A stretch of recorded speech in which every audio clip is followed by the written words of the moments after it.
मित्रांनो, spot and एररचे प्रश्न preposition या घटकावर कसे असू शकतात त्या संदर्भातली आपली सगळी चर्चा आपण करणार आहोत. कारण अशा पद्धतीचे प्रश्न बँकिंग एक्झामकडे गेल्यानंतर विचारले जातात. मग ती एक्झाम बँकिंग लेवलची कोणतीही असो, SBI, PO असो, NDAची एक्झाम असो, IBPS पॅटर्न खालची कोणती एक्झाम असो. मित्रांनो, स्पॉट अँड एररचे प्रश्न याच्यावर विचारले जातात आणि त्या संदर्भातली आपली सगळी चर्चा इथून पुढे आपण चालू करतो. त्यासाठी जे बेसिक सेशन्स मी तुम्हाला प्रोव्हाइड केलेले आहेत ते सर्वप्रथम बघून घ्या. त्याच्यानंतर या प्रश्नांकडे गेल्यानंतर उत्तरं काढता येणं मित्रांनो तुम्हाला अगदी सोपं जाणार आहे. हा मित्रांनो आहे तुमच्यासाठीचा अगदी पहिला प्रश्न. स्पॉट अँड एररच्या संदर्भातला हा प्रश्न. Nobody can deny that Gandhiji's ideas are different than Lenin's. Okay मित्रांनो, या प्रश्नाचं उत्तर देण्यासाठी तुमच्याकडे आहे 30 सेकंदाचा वेळ. तुम्ही या प्रश्नाचं उत्तर कसं देणार आहात बघा. 5 ऑप्शन्स तुमच्याकडे आहेत. पर्याय तुम्हाला योग्य शोधायचा आहे. Come on.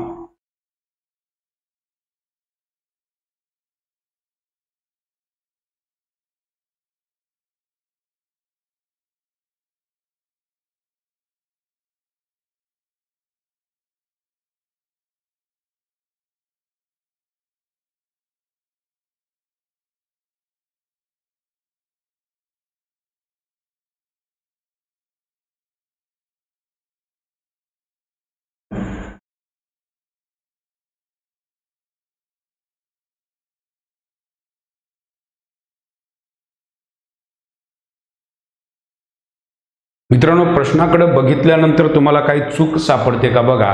प्रेपोजिशनच्या संदर्भातली ही चूक आहे.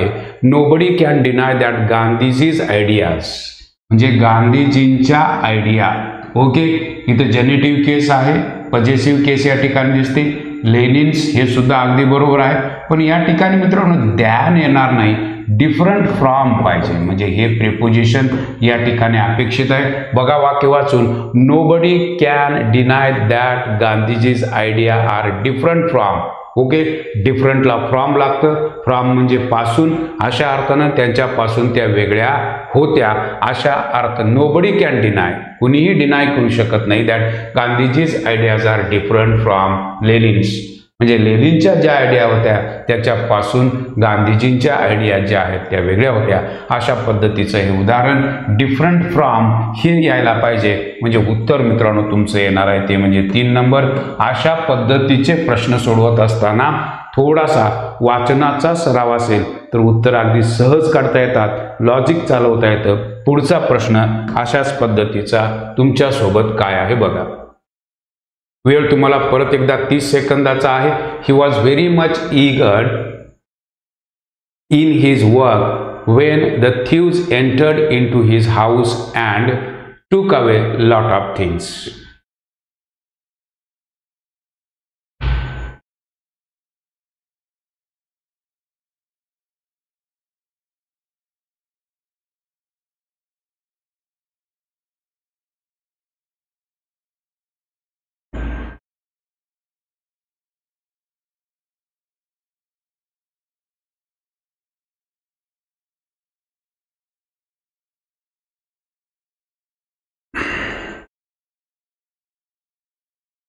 मित्रांनो, गंमत अशी आहे, वाक्य वाचून बघितल्यानंतर तुम्हाला हा भाग दिसला पाहिजे. Entered into.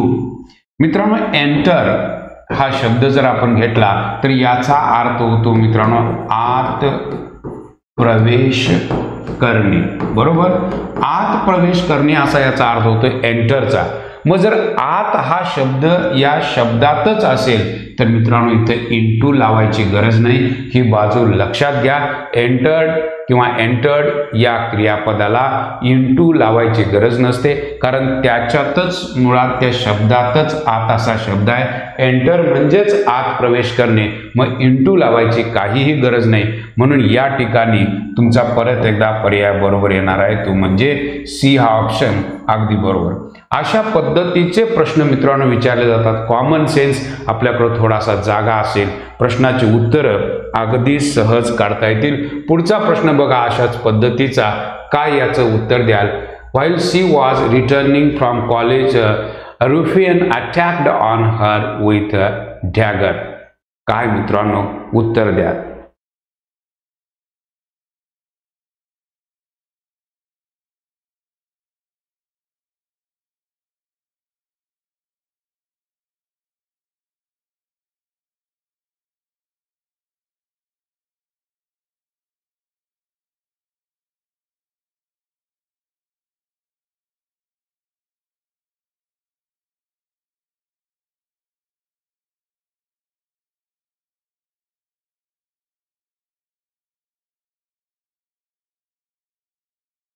इथं सुद्धा मित्रांनो आपल्याला लक्षात आलं पाहिजे अटॅक्ड ऑन होत नाही, कारण अटॅक म्हणजे वर प्रहार करणे, वर हल्ला करणे, वर या शब्दातच मित्रांनो वर आहे, त्यामुळे या ठिकाणी ऑन लागता कामा नये. चायना अटॅक्ड इंडिया असं वाक्य व्हायला पाहिजे.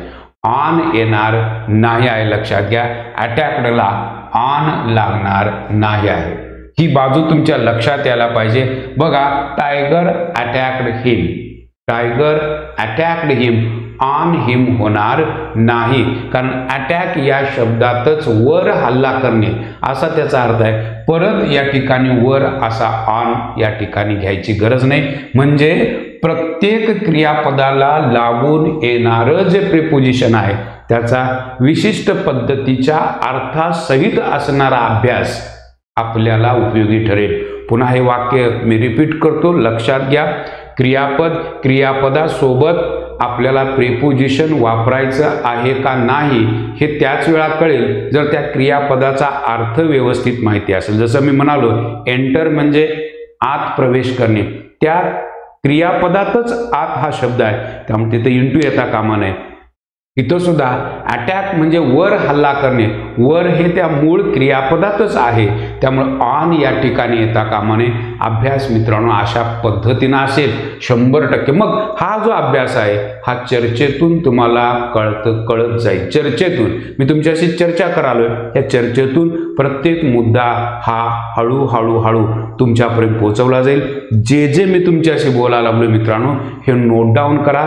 म्हणून मी सतत सांगत असते, ऑनलाईनचं कोणतंही लेक्चर माझं अटेंड करत असताना एक वही आणि एक पेन हा तुमच्याकडे पाहिजे. त्याची स्वतंत्र वही पाहिजे, जेणेकरून जे मुद्दे मी तुमच्याशी बोलत असतो ते तुम्ही नोट डाऊन करणं आणि मग ते शॉर्टलिस्टेड केलेले सगळे पॉईंट्स दिवसातून 2-3 वेळा बघणं ही गरजेची गोष्ट. म्हणजे ते मुद्दे जर तुम्ही बघितले तर संपूर्ण सेशन तुमच्या डोळ्यासमोर उभा राहतो.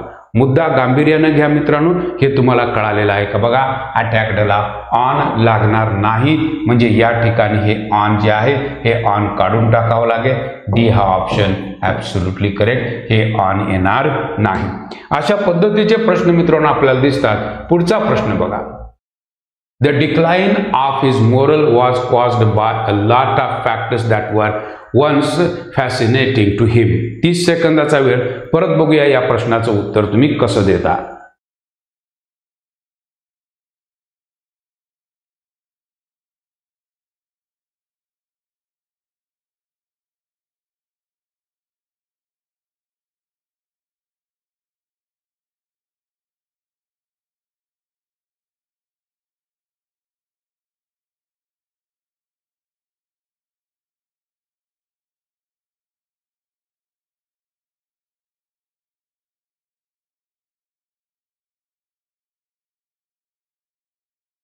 मित्रांनो या ठिकाणी वाक्याकडं, या भागाकडं मित्रांनो लक्ष द्या. डिक्लाइन, डिक्लाइन या शब्दाचा अर्थ आहे मित्रांनो अधपतन होणे. आता डिक्लाइन बघा, मी असं म्हणालो डिक्लाइन, डिक्लाइन ऑफ पार्टी, हे तुमचं बरोबर आहे. डिक्लाइन ऑफ पार्टी म्हणजे पार्टीचं अधपतन. Just a minute, I am sorry. Decline of party, political party असते तिचं अधपतन, डिक्लाइन ऑफ पार्टी. किंवा डिक्लाइन ऑफ एम्पायर, एम्पायर हा शब्द गेला असावा. ओके, डिक्लाइन ऑफ एम्पायर म्हणजे हे ऑफ येऊ शकतं, पण लक्षात घ्या डिक्लाइन इन प्राइजेस म्हणजे किमतीमध्ये ज्या वेळेला उतार होतो त्यावेळेला त्याला घसरण होते, त्यावेळेला म्हटलं तर डिक्लाइन इन प्राइजेस. आणि लक्षात घ्या जेव्हा मोरल हा शब्द ज्यावेळेला येतो त्यावेळेला सुद्धा या ठिकाणी इन यावं लागतं. The decline in his moral, जसं डिक्लाइन इन प्राइजेस असतं तसं decline in his moral was caused by lot of factors that were once fascinating to him. म्हणजे प्रेपोजिशनचा अभ्यास करत असताना डिक्लाइनला काय लागू शकतं? ऑफही लागू शकतं, इनही लागू शकतं, पण ही बाब तुमच्या लक्षात आली पाहिजे. Decline in prices, decline in moral अशा पद्धतीने होईल, पण decline of party, decline of empire, okay, अधपतन अशा अर्थानं किंवा घसरण अशा अर्थानं हे वापरलं जातं. या ठिकाणी ऑफच्या ऐवजी मित्रांनो इन यायला पाहिजे. मग हे कसं लक्षात ठेवावं, तर चर्चेतून मित्रांनो हे तुमच्या लक्षात यायला चालू होईल की अशा पद्धतीचे फिक्स्ड प्रेपोजिशन वरचे प्रश्न हे पाठ करून येणार नाही. जसा तुमचा आणि माझा संवाद होत जाईल तसे हे मुद्दे तुम्हाला आकलनाच्या कक्षात येताना दिसतील. थोडा वेळ लागेल, पण हे कळायला मात्र चालू होईल. डिक्लाइन ऑफ पार्टी असतं, डिक्लाइन ऑफ एम्पायर असतं, पण डिक्लाइन इन प्राइजेस किमतीतली घसरण किंवा decline in his moral, moral म्हणजे नीतिमत्ता, त्याच्या नीतिमत्तेमधली होणारी घसरण was caused by a lot of factors that once fascinating to him. म्हणजे या गोष्टी आपल्याला कळाल्या पाहिजेत मित्रांनो. हा पहिला जो भाग आहे हा चुकीचा ठरला, म्हणून उत्तर मित्रांनो तुमचं आलं ते म्हणजे ए. अशा पद्धतीचे प्रश्न मित्रांनो प्रिपोजिशनवर विचारले जातात, ज्याची आपण चर्चा करायला लागलोय. पुढच्या प्रश्नाकडे जाऊ मित्रांनो. बघा प्रश्न, two of my intimate friends called on me on yesterday when I was away from home. काय मित्रांनो उत्तर द्याल? 30 सेकंदाचा वेळ.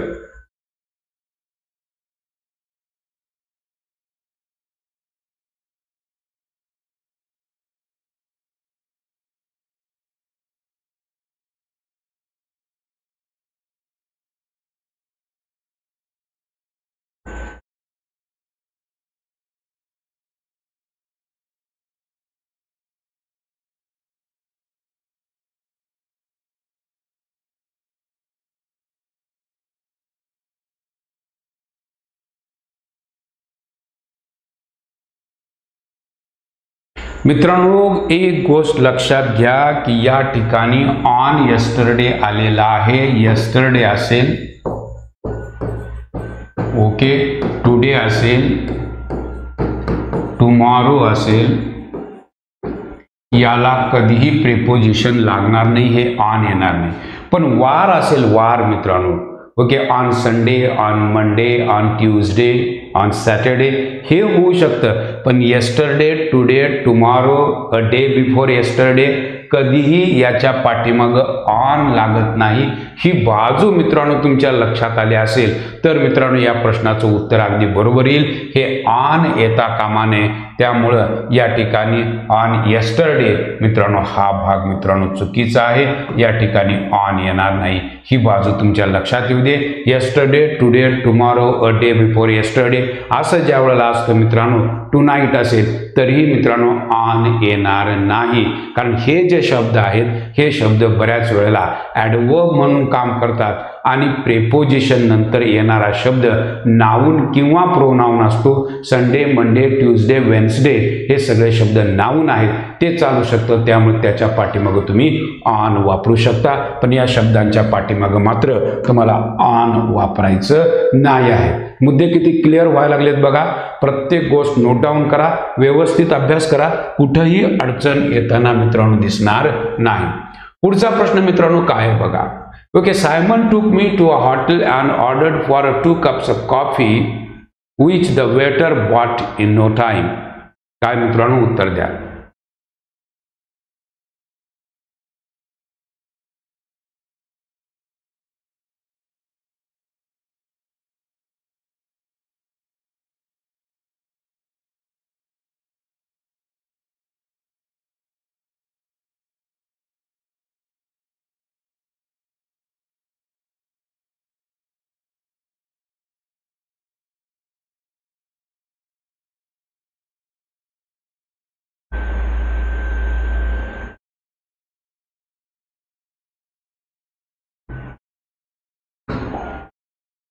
Simon took me to a hotel and ordered for, इथं लक्ष द्या मित्रांनो, ordered for 2 cups of coffee which the waiter bought in no time.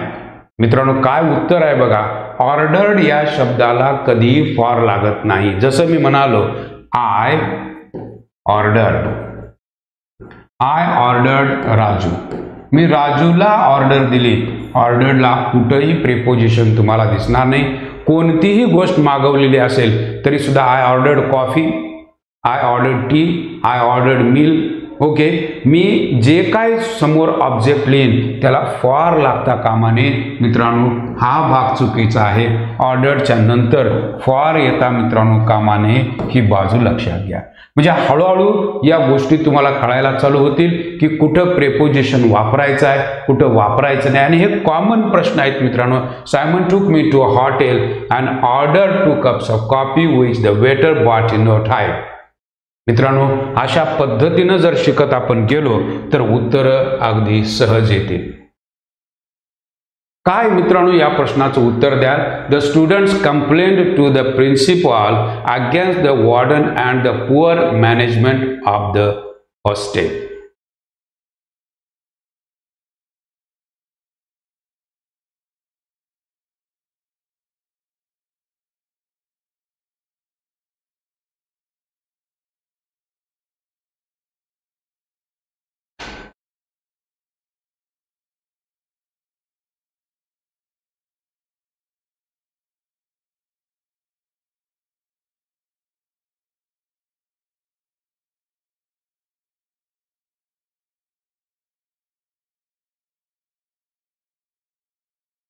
मित्रांनो, प्रश्नाकडे बघितल्यानंतर काही गोष्टी तुम्हाला कळाल्या पाहिजेत. मुद्दा तुमच्या लक्षात आणून देतो, कळतो का बघा. कंप्लेंट हा शब्द थोडासा लक्षात घ्या. कंप्लेंट टू द प्रिन्सिपल म्हणजे कंप्लेंट कुणाकडे केले? प्रिन्सिपल. कशाविषयी ते पुढे दिले? Against the warden. वॉर्डनच्या विरोधात कंप्लेंट केले. कुणाकडे? प्रिन्सिपलकडे. अँड द पुअर मॅनेजमेंट मित्रांनो इथं याच्या पाठीमागं पाहिजे ते म्हणजे अबाउट. का बघा की कंप्लेंट केली प्रिन्सिपल यांच्याकडं कुणाच्या विरोधात? वॉर्डनच्या विरोधात. आणि कशाविषयी? About the poor management. म्हणजे कंप्लेंटला टू लागतं, कंप्लेंटला अबाउट लागतं. ज्याकडं कंप्लेंट करायची आहे तिथं टू आणि कशाच्या विषयी कंप्लेंट करायची आहे त्याविषयी अबाउट. ही बाजू तुमच्या लक्षात आली पाहिजे. हे अगेन्स्ट इथं चालणार नाही. या ठिकाणी complain to, complain about the poor management of the hostel. या गोष्टी मित्रांनो आपल्याला कळाल्या तर मी म्हणेन प्रेपोजिशन कसं वापरायचं आहे हे तुम्हाला कळतं. या ठिकाणी टू आलेला आहे, या ठिकाणी अगेन्स्ट बरोबर आहे, पण या ठिकाणी अबाउट यायला पाहिजे. म्हणजे भाग तुमचा कोणता चुकीचा आहे बघा. Against the warden and the. म्हणजे इथं तुम्हाला हा भाग मित्रांनो तुम्हाला भेटेल की जो भाग तुम्हाला चुकीचा दिसतो. या ठिकाणी तुम्हाला दच्या पूर्वी अबाउट द पुअर मॅनेजमेंट असं म्हणायला हवं. मित्रांनो, मुद्दा तुमच्या लक्षात आलाय का बघा. इथं मात्र अगेन्स्ट बरोबर आहे, पण याला प्रिपोजिशन कोणतं द्यावं लागेल? And about the poor management. Complain about, complain to, complain against. हे बघा, कंप्लेन टू ज्याच्याकडे कंप्लेंट करायचं आहे ते प्रिन्सिपल, कंप्लेन विरोधात, कंप्लेन अगेन्स्ट आणि कंप्लेन अबाउट. तिन्ही प्रिपोजिशन कंप्लेनला चालतील, पण ती योग्य पद्धतीनं त्या ठिकाणी प्लेस करता येणं हे कसं कधी येईल? ज्या वेळेला तुम्ही असे प्रश्न बघत गेलात की ते कसं यायला चालू होईल. वाक्याकडे अशा पद्धतीनं बघण्याची नजर डेव्हलप करा. पुढचा प्रश्न मित्रांनो काय आहे बघा. Without considering for a moment, he entrusted with in all the important work.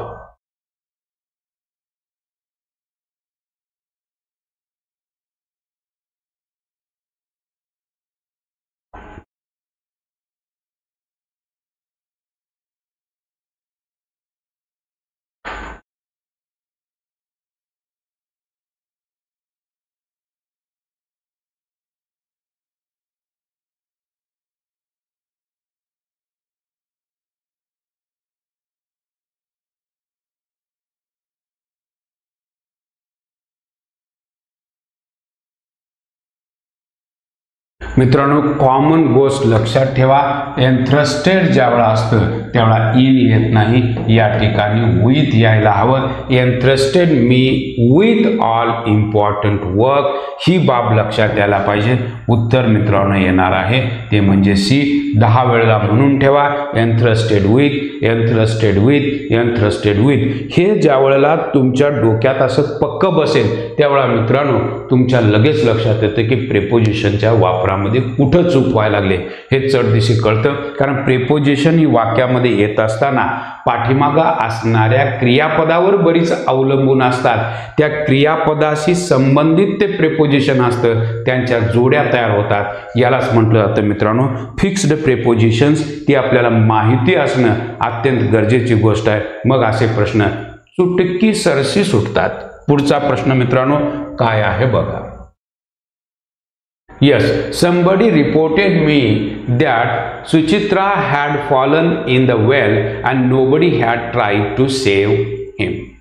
Yes.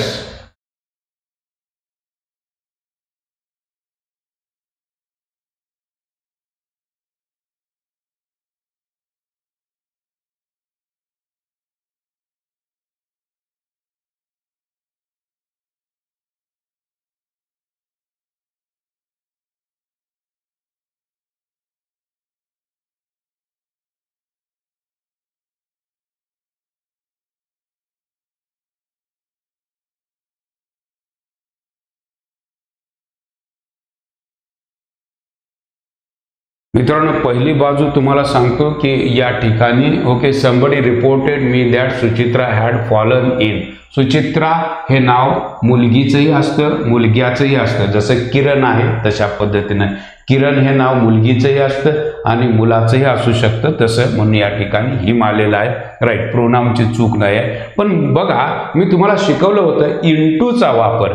Somebody reported me that Suchitra had fallen. Fall क्रियापद हालचाल दाखवणार आहे. इन येणार का इंटू.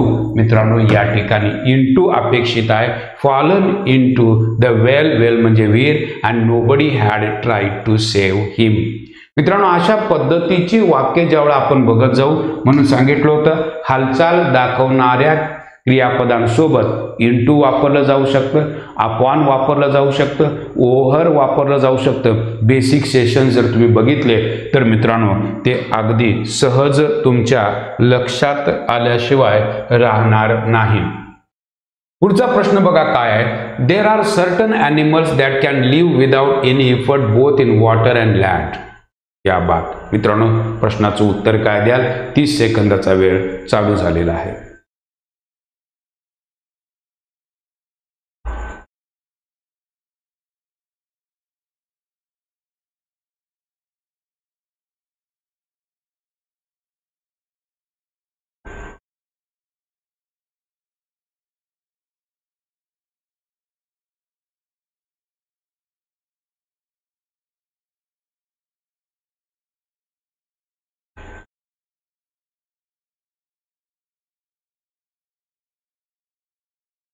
यस मित्रांनो काय याचं उत्तर असावं बघा. There are certain animals that can live without any effort both in water पाण्यामध्ये राहतात अँड लँड. मित्रांनो लँडच्या पाठीमागं ऑन पाहिजे. जमिनीवर पाण्यामध्ये जमिनीवर म्हणजे ऑन तिथं लिहायला पाहिजे. हे इन या ठिकाणी चालणार नाही. In water and on land. तुमच्या लक्षात आलं का बघा की ते दोन्ही ठिकाणी राहतात पाण्यामध्ये पण आणि जमिनीवर पण. म्हणजे ऑन या ठिकाणी येणं अपेक्षित आहे. ओके कारण लँडला ऑन पाहिजे वॉटरला इन पाहिजे पाण्यामध्ये जमिनीवर. त्यामुळे त्या ठिकाणी उत्तर मित्रांनो त्या लँडच्या अलीकडं मित्रांनो काय यायला हवं ते यायला हवं. म्हणजे ऑन ही बाजू तुमच्या लक्षात येणं खूप गरजेची गोष्ट. बारीक बारीक गोष्टी मित्रांनो मी तुमच्याला सांगत चाललोय. In water and on land हे अशा पद्धतीनं व्हायला पाहिजे. हे बघत असताना तुमच्या लक्षात येणं अपेक्षित आहे.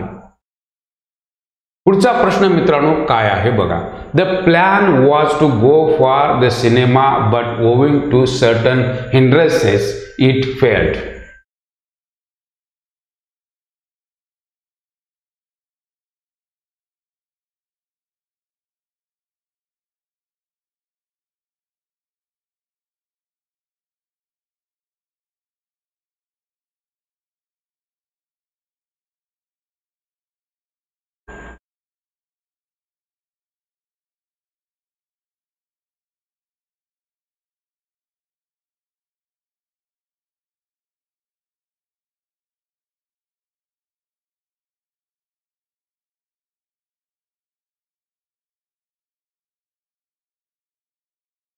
मित्रांनो, या ठिकाणी आपल्याला दिसतं बघा चूक कुठं आहे. गो फॉर द सिनेमा, इथं थोडंसं लक्ष द्या. Go for the cinema, go for the cinema का गो टू द सिनेमा?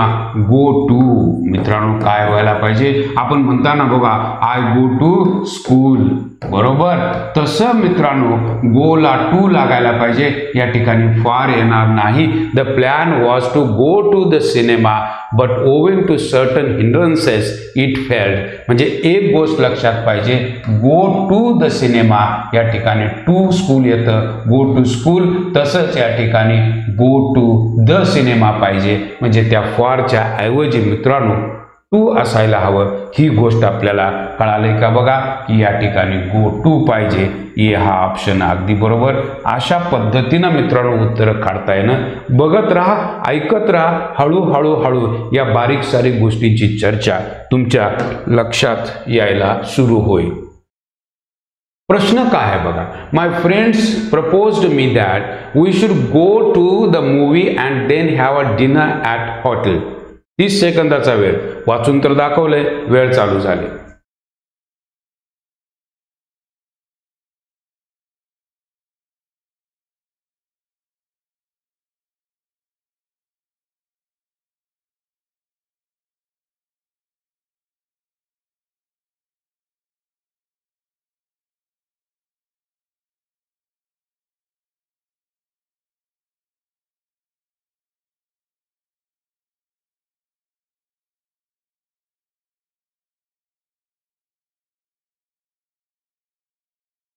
मित्रांनो लक्षात घ्या, या ठिकाणी लिहिलं मी सजेस्टेड.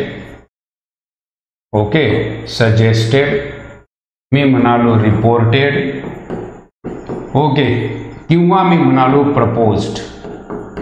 ओके, या सगळ्यालाच मित्रांनो टू लागावं लागतं. Reported to, suggested to, proposed to. या ठिकाणी मित्रांनो टू ची गरज आहे. ही बाजू तुमच्या लक्षात यायला पाहिजे. My friends proposed to me that we should go to the movie and then have dinner at a hotel. मित्रांनो अशा पद्धतीची उदाहरणं जर बघितली तर मित्रांनो हे आपल्याला माहिती पाहिजे. सजेस्टेड असेल, रिपोर्टेड असेल, प्रपोज्ड असेल तर टू लावायचा आहे. ही बाजू तुमच्या लक्षात येऊ दे. त्यामुळे या ठिकाणी उत्तर परत एकदा ए येणार आहे, हे तुमच्या लक्षात येऊ दे.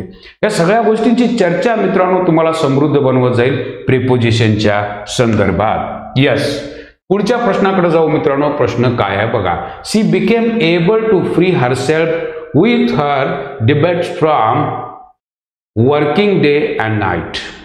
Debts from working day and night.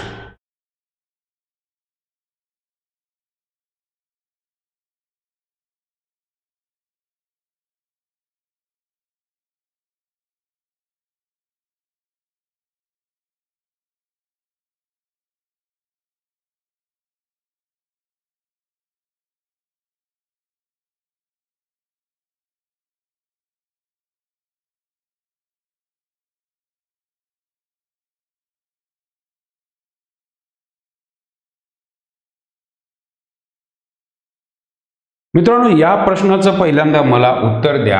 I am free with का from? I am free with का फ्रॉम बर्डन? मित्रांनो तुम्ही काय द्याल उत्तर? I am free from burden. म्हणजे फ्रीला काय लागतं? फ्रॉम. आता बघा तुमच्या लक्षात येतंय she became able to free herself. With येणार नाही मित्रांनो, या ठिकाणी यायला पाहिजे फ्रॉम, कारण फ्री फ्रॉम असतं. Free from her debts by working day and night. म्हणजे ही बाजू तुम्हाला लगेच लक्षात यायला पाहिजे. फ्री आलंय म्हणजे फ्री फ्रॉम, म्हणजे फ्री फ्रॉम हे जसं असतं त्या ठिकाणी फ्री फ्रॉम पाहिजे, विथ येणार नाही. प्रिपोजिशनचे प्रश्न मित्रांनो बघत असताना पाठीमागं आलेल्या क्रियापदाचा थोडा विचार करावा लागतो. त्याची एक विशिष्ट प्रकारची जोडी तयार होते, त्याला आपण फिक्स्ड प्रिपोजिशन्स म्हणतो. फ्री फ्रॉम बर्डन म्हणजे अशा पद्धतीनं free from her debts by working day and night. अशा पद्धतीनं उत्तर आपण काढू शकतो मित्रांनो. विथ येणार नाही याचा अर्थ मित्रांनो उत्तर पाहिजे ते म्हणजे सी उत्तर पाहिजे. ही बाजू तुमच्या लक्षात आली असावी. इथं फ्रॉम असायला पाहिजे. पुढच्या प्रश्नाकडे जाऊ मित्रांनो, काय उत्तर द्याल? He always insist that he prefers to go home to stay anywhere at night.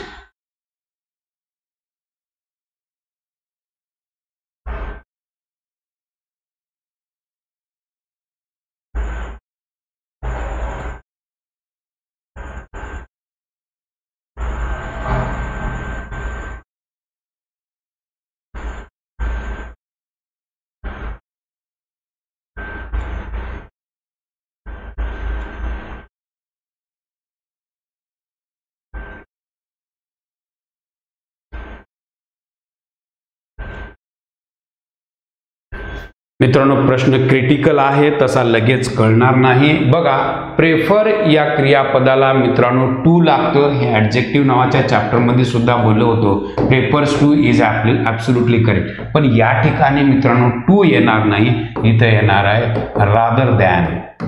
Okay, इथं प्रेपोजिशनची मित्रांनो गरज नाही आहे. He always insists that he prefers to go home rather than stay anywhere at night. To stay येणार नाही मित्रांनो, rather than च्या ऐवजी असा त्याचा अर्थ होतो. त्यामुळे या ठिकाणी rather than चा वापर करायला हवा. ही बाब आपल्याला लक्षात यायला पाहिजे. त्यामुळे उत्तर मित्रांनो तुमचं डी येणार आहे, हे लक्षात घ्या. rather than stay anywhere at night. मित्रांनो, थोडा विचार करावा लागतो प्रेपोजिशनचे प्रश्न सोडवत असताना, कारण प्रेपोजिशनच्या प्रश्नाला सहसा आपण हात घालत नाही. आपण सगळी तयारी करतो, ॲक्टिव्ह, पॅसिव्ह, डायरेक्ट आणि indirect, tenses, remove to, no sooner than, सगळं पाठ असतं. या प्रश्नांकडे मित्रांनो आपण दुर्लक्ष करतो आणि परीक्षा अशा प्रश्नांशिवाय होतच नाही. प्रिपोजिशनचे प्रश्न हमखास चुकतात. बेसिक गोष्टी सगळ्या तुमच्या नजरेच्या टप्प्यात आणून द्यायला लागलोय मित्रांनो. जो कोर्स तुम्ही जॉईन केलेला आहे तो अगदी परीक्षाभिमुख कोर्स आहे. अशा पद्धतीची चर्चा तुम्हाला परीक्षेला उपयोगी ठरणार आहे. यस मित्रांनो, हे होतं आजच्यासाठीचे सगळे प्रश्न. पुढच्या सेशनमध्ये आपण अशाच पद्धतीच्या काही नवीन गोष्टी बघायला चालू करणार आहोत. आज आपण याच ठिकाणी थांबू. उद्या पुन्हा भेटू नवीन प्रश्नांसोबत. Thank you very much.